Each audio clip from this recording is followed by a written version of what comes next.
Lesson 4. Reading the fine print. What fees and contract rules should you watch for? By the end of this lesson, you will understand the major fees and charges that may appear in an annuity contract. You will also know which contract terms may change and why an illustration is not a promise of future results. Welcome back. In the last lesson, we talked about who sells annuities and how those people may be paid. Now we're going to look inside the contract itself. I'll be honest with you, this may be one of the most important lessons in the entire course. An annuity can sound simple during a sales presentation. You deposit money. The insurance company provides growth, protection, or income. But the details are found in the contract. Those details explain what you will pay, what the insurance company guarantees, what it may change, and how easily you can get your money back. The good news is that you do not need to become an attorney or an insurance expert. You simply need to know where to look and what questions to ask. Let's walk through it together. Before we discuss specific costs, remember that not every annuity has the same fees. A fixed annuity may have very few visible annual fees. A fixed indexed annuity may not show a basic annual contract fee, but it may limit your interest through caps, participation rates, or spreads. A variable annuity may include several layers of annual expenses. An income annuity may not have a separate annual fee because the insurance company considers its costs when calculating the income payment it offers you. This is an important point. A cost does not always appear as a fee taken directly from your account. Sometimes the cost appears through a lower interest rate, a smaller benefit, limited access to your money, or a longer surrender period. That is why you need to look at the whole contract, not just one fee number. The first charge is called a mortality and expense risk charge. You may also hear it called an M&E charge. This charge is most commonly found in variable annuities. The insurance company uses it to help cover the insurance risks it accepts under the contract. These risks may include death benefits, guaranteed income options, and the cost of operating the contract. The M&E charge is usually shown as an annual percentage of your account value. For example, suppose the M&E charge is 1.25% and your account value is $100,000. That would equal about $1,250 per year. The actual amount would rise or fall as the value of your account changes. This charge can make a meaningful difference over many years, so make sure you understand exactly how much it is. The second category includes administrative and contract fees. These fees help cover services such as maintaining your account, processing transactions, preparing statements, keeping records, and providing customer service. Some contracts charge a flat dollar amount each year. Others charge a percentage of the account value. A company may waive a flat annual fee when the account reaches a certain balance. Do not assume the fee will be waived. Ask the seller to show you the exact rule in writing. The third category applies mainly to variable annuities. Remember from Lesson 2 that variable annuities offer investment choices called subaccounts. These subaccounts work somewhat like mutual funds. The investments inside those subaccounts have their own operating expenses. These expenses are separate from the annuity's M&E charge and other contract fees. That means a variable annuity may have several layers of cost. The basic contract charges, the administrative fee, the investment expenses, and the cost of any optional riders. Each fee may sound small by itself, but when the fees are added together and charged year after year, they can have a major effect on your long-term results. Always ask to see the total annual cost, not just one part of it. The fourth category is rider fees. A rider is an optional feature added to the basic annuity contract. For example, a rider may provide a guaranteed lifetime withdrawal benefit, an enhanced death benefit, an income benefit for two spouses, or additional protection for certain health or care needs. These benefits may sound very attractive. However, they often come with an annual charge. The fee may be based on your account value, the benefit base, or another number defined in the contract. This is important because the benefit base may not be the same as your actual account value.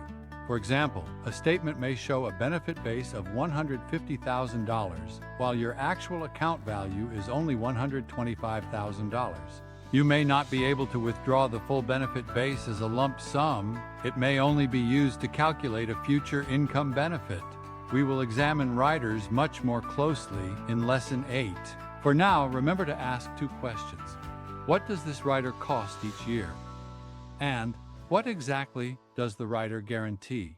Another possible cost is the surrender charge. A surrender charge may apply if you withdraw more than the contract allows during its early years. For example, a contract might begin with an 8% surrender charge. The charge may then decrease each year until it reaches 0. Most contracts also allow you to withdraw a limited amount each year without paying a surrender charge. However, the rules vary. Surrender charges are important because they affect your access to your money. Now let's talk about premium bonuses. A premium bonus is not technically a fee. It is an extra amount the insurance company may credit to your contract when you purchase the annuity. For example, suppose you place $100,000 into an annuity offering a 10% premium bonus. The contract may show an additional $10,000 credit. That sounds attractive, and it may be valuable. But the bonus is not free money with no conditions. Contracts offering bonuses may also have longer surrender periods, lower interest crediting limits, higher rider charges, or bonus vesting schedules. A vesting schedule means that you earn full ownership of the bonus over time.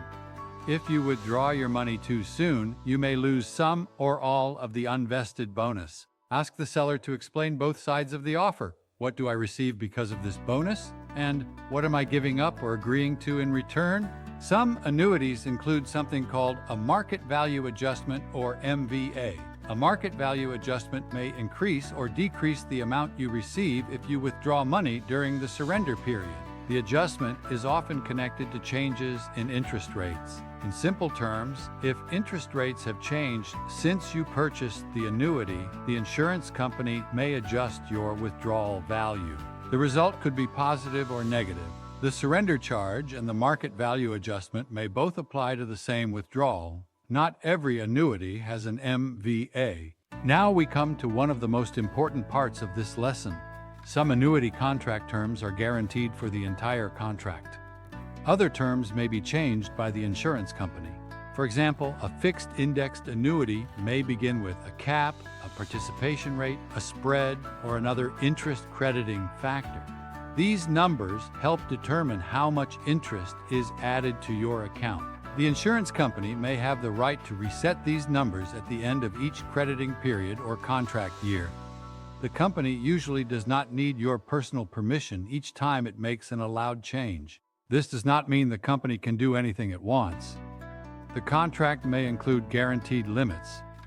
For example, the contract may state the lowest participation rate, the lowest cap, the highest spread. These guaranteed limits matter because the current rate may not last. Suppose an agent shows you an indexed annuity with a 9% cap. That may be the current cap when you purchase the contract, but it may not be guaranteed for the next 5, 10, or 15 years. The company may be allowed to lower it later, as long as it stays within the limits written in the contract. This brings us to an important difference. A current rate is what the company is offering today. A guaranteed rate is the limit the company promises not to go below or above in the case of a fee. The current rate may look much more attractive than the guaranteed rate.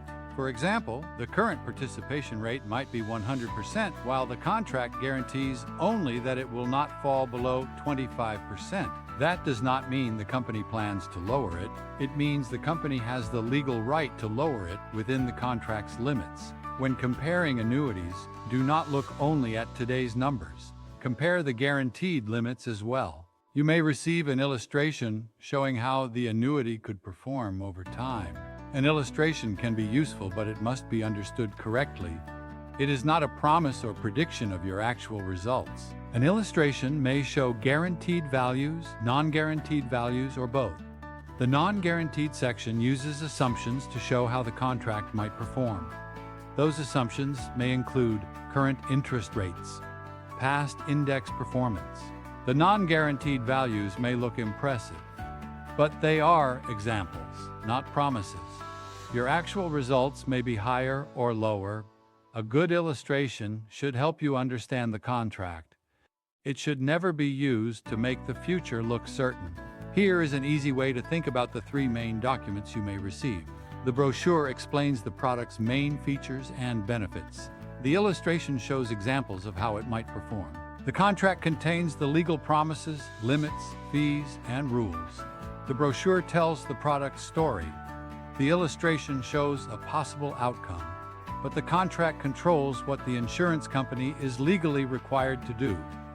Never rely only on a brochure, presentation, or verbal explanation. Ask to see the actual contract or a specimen contract before you make your final decision. Before purchasing an annuity, make sure you can answer these questions. What fees will be deducted from my account? Are there underlying investment expenses? What optional riders am I purchasing? How much does each rider cost? How long does the surrender period last? Is there a market value adjustment? Which rates and benefits are guaranteed? Which terms may change? What are the guaranteed minimums and maximums? Do not be embarrassed if you need help finding the answers. Annuity contracts can be long and complicated. A trustworthy professional should be willing to slow down, explain the language, and show you where each answer appears. You did excellent work today. Reading the fine print may not be exciting, but it gives you something very valuable: clarity. Before buying an annuity, make sure you understand the total cost, the rules that may change, and the guarantees. You simply need to know what questions to ask and where to find the answers. In Lesson 5, we are going to focus on what happens when you need access to your money. I'll see you in Lesson 5.